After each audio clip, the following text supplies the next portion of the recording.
Bigenda bite iyo umuntu apfuye? Bigenda bite iyo umuntu apfuye?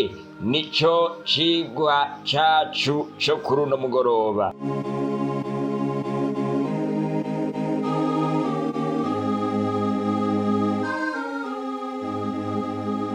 Dusenge uhoraho mwami ushobora byose, utegeka bikaba bavuga bigakomera, izina ryawe nirihabwa icubahiro.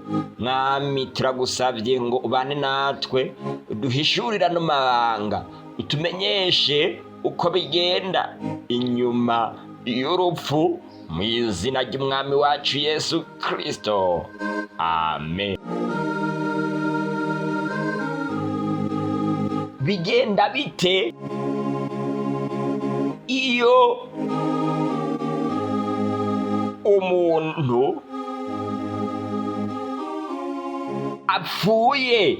Nico cigwa cacu cuno munsi.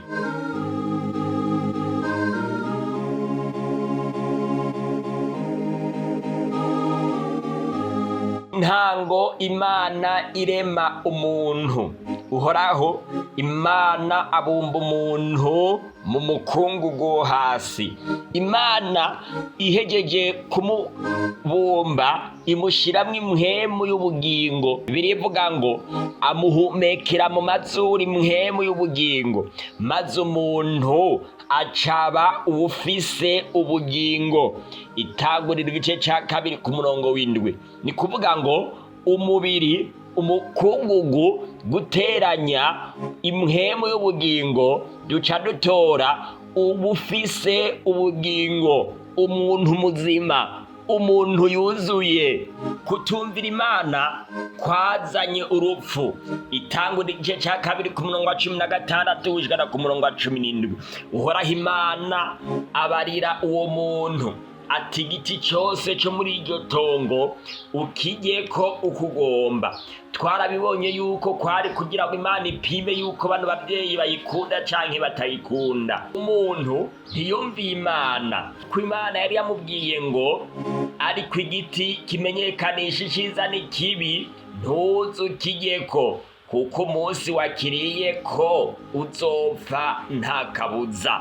Umuntu ntiyumviye Imana bimuzanira urupfu. Uhoraho Imana barira iyo nzoka iti, kuko z'ibyo ubaye ikivume mu bitungano byose no mu bikoko byose byo mw'ishamba. Abarira Adamu nawe ati, ko wumviye umugore wawe ukajya ku giti nari nakubujije, ntuzukijyeko, uzaniye ivu umuvumo, uzokwama urya ibirivamwo ubiruhiye iminsi yose yo kubaho kwawe. Itangurira igice ca 3 ku murongo wa 17. Bagenzi, murabona yuko Imana yari yerekanye yuko hariho umunsi umuntu atazosubira kubaho. Yabandanije imubwira ngo ariko uzotungwa n'ibimera n'ibirimeramwo byo mu ndimiro, kwirigura birakuya niko kuzoguhesha ibyo kurya. Uzurinde usubira mw'ivu, kuko ari ryo wakuwemwo, uri umukungugu, kandi umukungugu niwe uzosubiramwo. Itangurira igice ca 3 ku murongo wa 18 gushikana ku murongo wa 17. Bagenzi, ngo abantu twaremwe turi umukungugu, kandi kubera icaha habonetse ubudahangagwa yuko umuntu azosubira mu mukungugu yavuyemwo. Bibiliya irabisobana neza mu gitabo c'Umusiguzi igice ca 12 ku murongo w'indwi. Umukungugu ugasubira mw'ivu aho wahoze, umushaha impwemu igasubira ku Mana yawutanze. Reka rero turabe ukuntu bigenda. Umuntu muzima afise ubugingo akugwamwo impwemu y'ubugingo, agaca asigara ari ikiziga. Umukungugu nta valere aba agifise. Umukungugu usubira mw'ivu, umukungugu ugasubira mw'ivu aho wahoze, umushaha ugasubira ku Mana yawutanze. umubiri wose utagira ubugingo ungana n'umukungugu. Bibiliya ivuga ngo ntimukishimire abahambaye canke umwana w'umuntu n'umwe ataco yoshobora gukiza, impwemu ziwe zimuvamwo akisubirira mw'ivu ryiwe, uwo munsi nyene imigabo yiwe igashira. Zaburi y'ijana na 46 ku murongo wa 3 gushikana ku murongo wa 4. Koko ngaho ikintu tubonye nuko umuntu haba ukomeye canke uworoshe bose iyo bapfuye basubira mw'ivu, kandi ibikorwa byabo, imigabo yabo yose irahera. Ikibazo abantu benshi dukurikije ibyo abantu bavuga, abantu bapfuye bagenda mw'ijuru, ikuzimu canke ntaho baja. Umuntu apfuye ajahe koko kuba musabira? Bavuga ngo Imana imwakire mu bwami bwayo, aja mw'ijuru canke mu muriro canke kwa Satani. Bibiri ivuga ko urupfu ari iki? Impwemu ziwe ziramuvamwo akisubira mw'ivu ryiwe, uwo munsi nyene imigabo yiwe igashira. None mwumva, mw'ivu ryiwe ni mw'ijuru canke ni mu muriro? Oya, Zaburi y'ijana na 46 ku murongo wa 4. Gupfa ni ukuvamwo impwemu y'ubugingo, umuntu agasubira mu mukungugu. Bibiri ivuga ngo ariko umuntu arapfa akigira amaheriheri, mbere impwemu z'umuntu zirahera, none aba akiri hehe? Yobu igice ca 14 ku murongo w'10. Koko umubiri upfuye ungana n'ivu, none koko abapfuye barasabigwa. Bibiri ivuga ngo kandi nibababwira ngo nimubaze abahamagara imizimu, mubaze n'abamenyi bajwingira bongorera. Mbega ikibereye, abantu ntibari bakwiye kubaza Imana yabo? Mbega ibyo abariho vyobazwa abapfuye? Yesaya igice 8 ku murongo wa 19. Erega bariho baba bazi ko bazopfa, ariko abapfuye ntaco baba bakizi, kandi nta mpera baba bakibona, kuko kwibuka kwabo kuba kwaramaze kwibagirana. Urukundo rwabo n'urwanko rwabo n'ishavu ryabo byose biba byaraheze, kandi ntibaba bagifise umugabane ku kintu na kimwe gikorerwa munsi y'izuba. Umusiguzi igice c'9 ku murongo wa 5 gushikana ku murongo wa 6. None rero mugenzi, abapfuye ntaco baba bakizi, kandi nta mpera baba bakibona, kuko kwibuka kwabo kuba kwaramaze kwibagirana. Urukundo rwabo n'urwanko rwabo n'ishari ryabo byose biba byaraheze, kandi nta kubasaba. Abapfuye ntibasabwa kandi ntibasabibwa. Abapfuye ntibasabigwa, abapfuye ntibahimbaza Uhoraho canke abamanuka baja ahantu h'agacerere. Ariko tweho tukiriho tuzohora dushemagiza Uhoraho uhereye none ugashitsa ibihe byose. Zaburi y'ijana na 15 ku murongo wa 17 gushikana ku murongo wa 18. Abapfuye ntibasabwa kandi ntibasabigwa. Ewe Uhoraho, garuka utabara umutima wanje, unkize kubw'imbabazi zawe, kuko utazokwibukirwa mu rupfu. Ninde azogushimira ikuzimu? Zaburi ya 6 ku murongo wa 4 n'uwa 5. Abapfuye ntibahimbaza Uhoraho canke abamanuka baja ahantu h'agacerere. Ico Bibiri ivuga niki? Mariki igice ca 12 ku murongo wa 26 gushikana ku murongo wa 27. Ariko abapfuye yuko bazugwa ntaho murasoma mu gitabo ca Mose, hamwe havuga ivy'igisaka c'amahwa, ingene Imana yamubwiye iti ni njyewe Mana nta yindi, ni njyewe Mana ya Aburahamu, Imana ya Isaka, Imana ya Yakobo. Imana si y'abapfuye, ni y'abariho. Abizera yuko Imana ishobora kuvugana n'abapfuye mwarazimiye cyane. Uno ni Yesu ababwira. Mariko igice ca 12 ku murongo wa 26 gushikana ku murongo wa 27. Bibiliya ibandanya ivuga ngo mbega uzokwereka abapfuye ibitangaza, abahwereye bazozuka bagushime. Mbega imbabazi zawe zizovugirwa mu mva canke kuri umwizigirwa bizovugirwa mu mahonero. Ngenzi, fata umwanya ubyiyumvireko. Ni byiza yuko umuntu wese yiyumvira kuri kino kintu. Ibitangaza byawe bizomenyekanira mu mwiza, canke ukugoroka kwawe kuzomenyekanira mu gihugu c'abibagiranye. Zaburi ya 88 ku murongo w'10 gushikana ku murongo wa 12. None bagenzi, mwumva wosabira abapfuye ngo bimariki?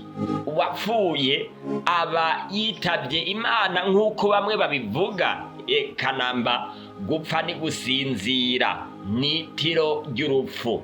Bibiliya ivuga ngo ni ku muntu aryama ntasubire kubyuka gushitsa aho ijuru rizoba ritakiriho.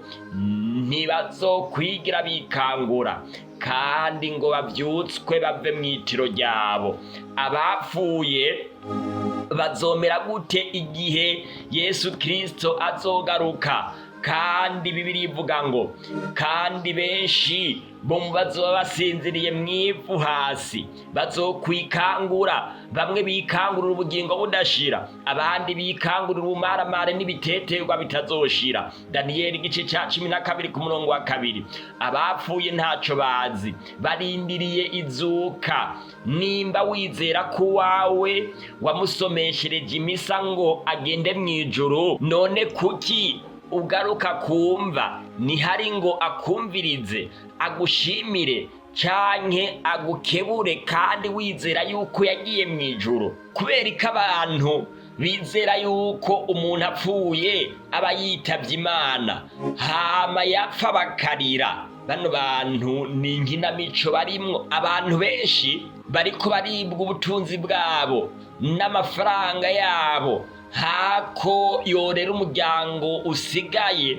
Ugasanga abantu ubwo butunzi bariko baragurisha amatongo, inka hamwe n'ibindi bintu ngo bagende gusomeshereza imisa abapfuye babo arabanyabyaha ngo bikunde bashike mw'ijuru. Mwa kino gihe hakwihana ibyaha, abantu barondera amafaranga kugira ngo nibapfa abasigaye bazoronka amafaranga yo kubatangira kwa padiri n'abandi kugira ngo babasengere, babasabire imisa ituma bashika mw'ijuru. Yamara Bibiliya yerekana ko uwapfuye ibyiwe biba biheze, nta cazi, ntashobora gukora iciza canke ikibi.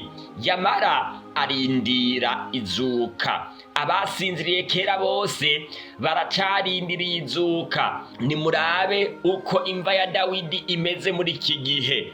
Bagabo bene data, sikingora kubabarira mbyeruye ibyasogokuruza Dawidi yuko yapfuye kandi agahambwa. Nimba yiwe iri ngaha ino muri twebwe na bugingo n'ubu. Ibyakozwe n'intumwa igice ca 2 ku murongo wa 29. Imva ya Dawidi na n'ubu iricahari ku isi. None niba imva ya Dawidi ihari kandi akaba akiri ku isi, mbega babesha ngo mugende gutangira amafaranga ngo abanyi bagende mw'ijuru babikura kuki? Bibiliya ivuga ngo vyitegereze unyishure Uhoraho Mana yanje, kubitisha akagohe amaso yanje, noye gusinzira itiro ry'urupfu. Zaburi 113 ku murongo wa 3. Gupfa ni gusinzira, kujya uri mwitira ata kintu na kimwe wumva canke ushobora gukora. Niko n'umuntu yapfuye ari mumva ameze nk'ibuye, nk'ivu canke ikindi kintu ibereye aho nyene. Bibiliya irerekana neza ko gupfa utaba witavye Imana, ahubwo no gusinzira itiro ry'urupfu. Bibiliya irongera koko igihe cizuka abapfuye abasinziriye bazova muri iryo tiro urupfu bazuke bikangure kugira ngo bacirwe imanza z'ibyo bakoze bakiri bazima, ari bibi canke ari vyiza. Abandi ngo Imana imwakire mu bwami bwayo. Kristo niwe mushuzo. Bibiliya ivuga ko maze abakristo bazobonerwa bazuke ahazozira iherezo rizoca rishika, ahazoshikiriza Imana ubwami niyo Data wa twese, niyo Mana gukuraho ubukuru bwose, niyamara gukuraho ubukuru bwose n'ububasha bwose n'ubushobozi bwose. Igice ca mbere c'Abikorine igice ca 15 ku murongo wa 23 gushika ku murongo wa 24. Tahura rero ujijuke mugenzi, uve mu byo wabesha igihe kirekire. None bagenzi, mubyumva gute? Dusomeshereze imisa abapfuye bace baja mw'ijuru, kiretse uwo butumva ico Bibiliya kiravuga. Bibiliya ivuga ko bose barasinziriye bazozukira rimwe igihe Yesu azoba agarutse. Umuntu niyapfa mbega azosubira kubaho? Ego azosubira kubaho neza, Bibiliya irabyatura. Ariko bene data, ntitugomba ko muyoberwa iby'abasinziritiro ry'urupfu, ngo ntimubabare nk'abandi badafise ibyizigiro. Ega Yesu yoba yaravuze ko Lazaro yari yitavye Imana? Eka namba. Lazaro yaragwaye, bashiki bibatuma kuri Yesu bati, mugenzi wa wundi ukunda aragwaye. Yesu abyumvise aravuga ati, iyo ndwara si iyo kumwica, ariko ni iyo gushimangirisha Imana, kugira ngo n'umwana w'Imana imushimagirishe. Yohana igice ca 11 ku murongo wa 2 gushika ku murongo wa 4.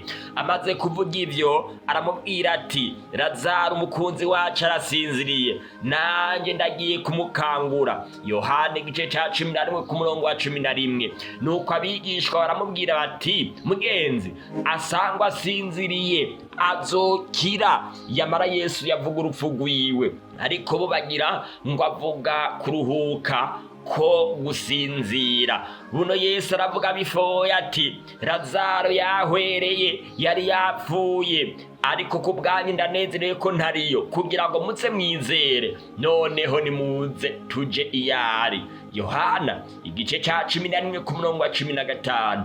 Yesu ntiyavuze ngo Lazaro yitavye Imana, yavuze yahwereye abyatuye. Aravuga ko guhera ari gusinzira. None nimuze tujeyo. Mbega Yesu yoba yavuze ngo nimuze tujeyo tugende gutanga amahera bamusomeshereze imisa Lazaro aje mw'ijuru? Murabi byabaye.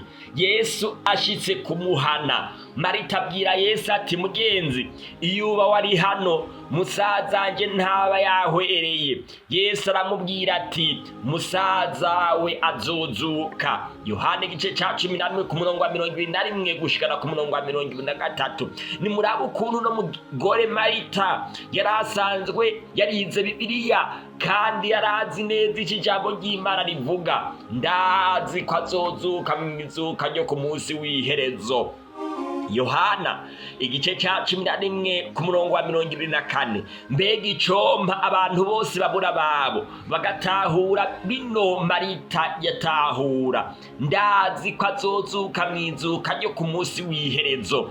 Koko hariho umunsi abantu bose bazozuka, bazova mumva. Uno munsi Marita yarawuzi cane, bashitse kumva. Yohana igice ca 11 ku murongo wa 29. Mugenzi erega ubu aramaze kunuka, kuko amaze imisi 4. Yesu arababwira ngo ninjeyo kuzuka n'ubugingo, unyizera niyo yoba yarapfuye azobaho. Yesu niwe kuzuka n'ubugingo. Amaze kuvuga ivyo asemera n'ijwi rirenga ati, Lazaro, Lazaro ngwino, sohoka. Uwari yapfuye arasohoka, azingiriwe k'impuzu ku maguru no mu maboko, n'igitambara gifutse mu maso hiwe. Bibiliya ivuga ngo azohamagara abapfuye, abasinziriye itiro ry'urupfu bazuke. None rero Lazaro yoba yazutse avuye mw'ijuru? Bagenzi nimumaze muvyiyumvire, Yesu yoba yazuye Lazaro yavuye mw'ijuru?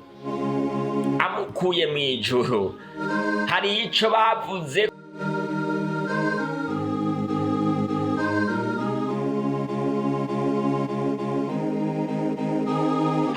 bavuze ko yoba yaragiye mu ijuru.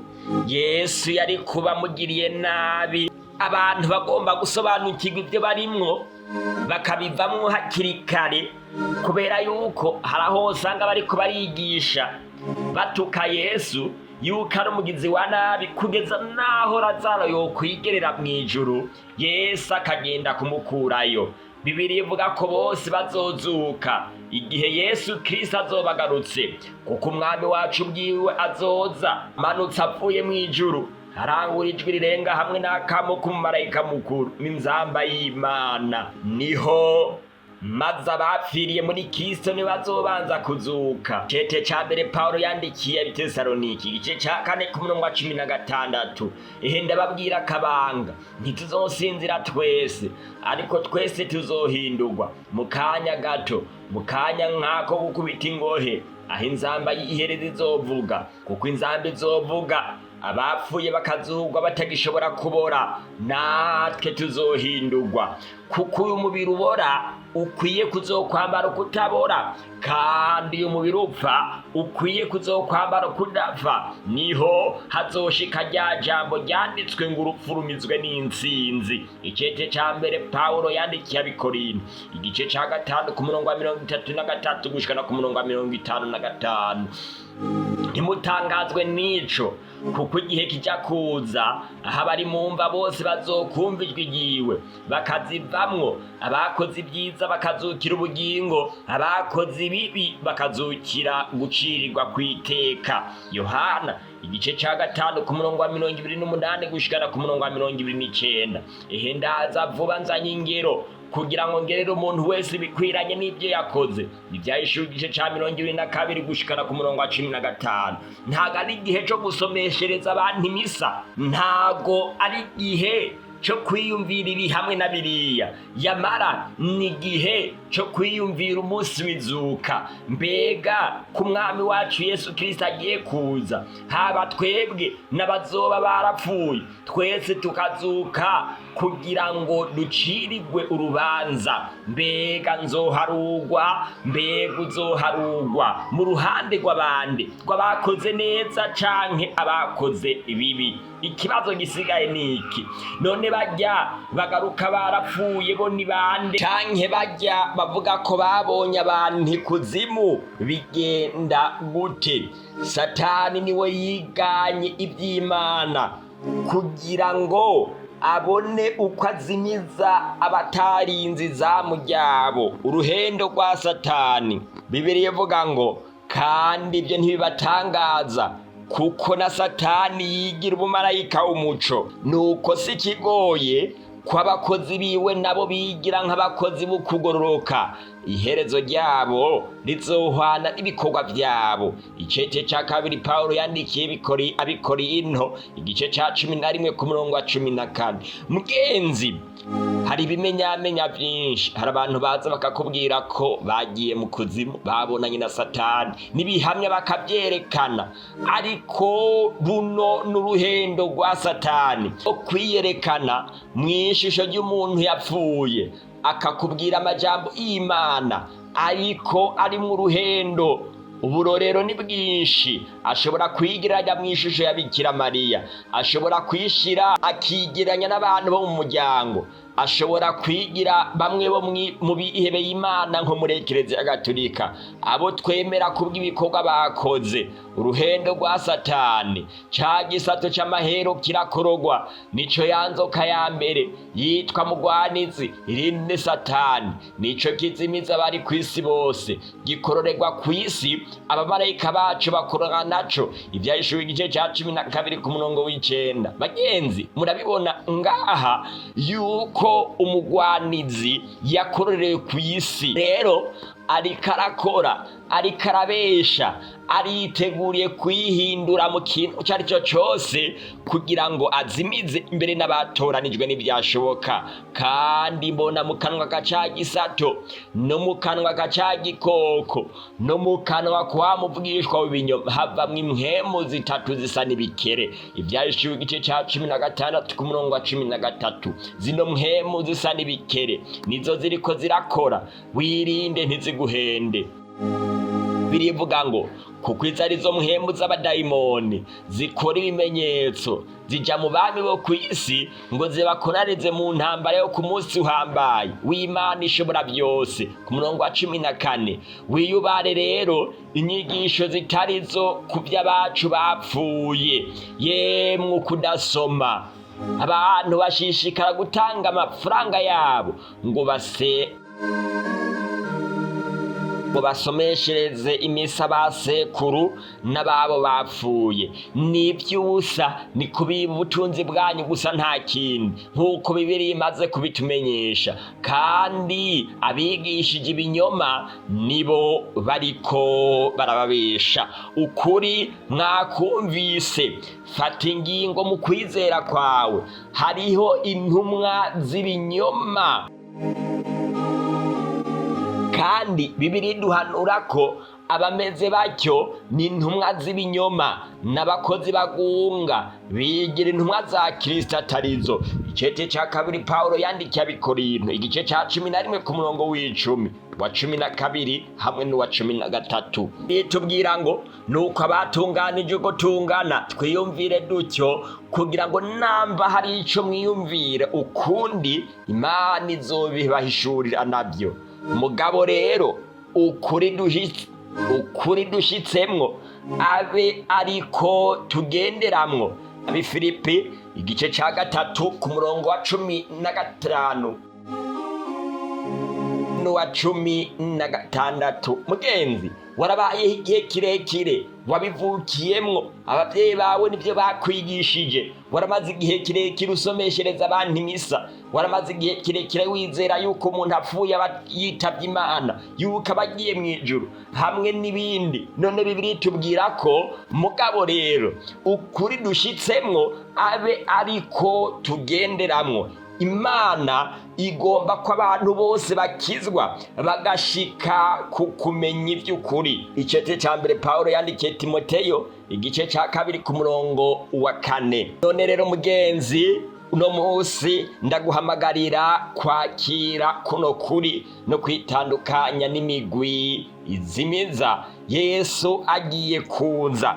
Fata ingingo yo kwitandukanya n'ibyaha hamwe n'imigwi zimiza, maze wifatanye n'ubwoko bw'amasigarira bwasigaye buzigama amategeko y'Imana kandi bafise n'ibishingira Yesu ntahe.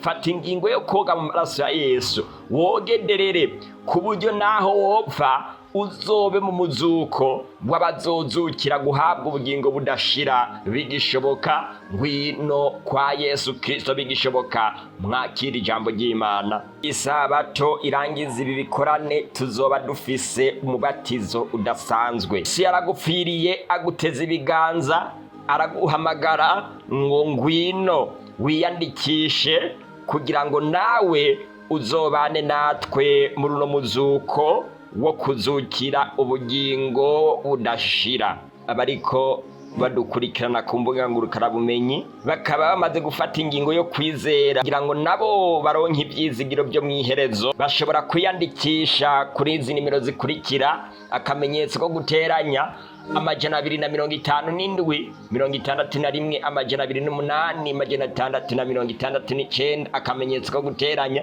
257 61 208 669. Ntutinye kwiyandikisha, ntutinye kutwandikira aho uri hose, kubera yuko niwamara kutwandikira turaza kukumenyesha uko wobigenza igihugu cyose urimo, akarere kose woba urimwo, nanje ngiye kubagira isengesho ridasanzwe. Uhoraho Mwami ushobora byose, utegeka bikaba, wavuga bigakomera, izina ryawe nirihabwa icubahiro. Mwami urakoze ku bwa rino jambo, kandi urakoze ku bwa bino byizigiro uduhaye, yuko naho twopfa twizeye tuzohabwa ubugingo budashira. Nico gituma Mwami nanje nsengera abantu bamaze gufata ingingo yo kukwizera, uhindura ubuzima bwabo, amazina yabo yandike mu gitabo c'ubugingo, co kimwe natwe twese icarimwe. Wame uduha kwama twiteguye kugusanganira, ubugiye kuza vuba. Turakweretse abatanze imitwaro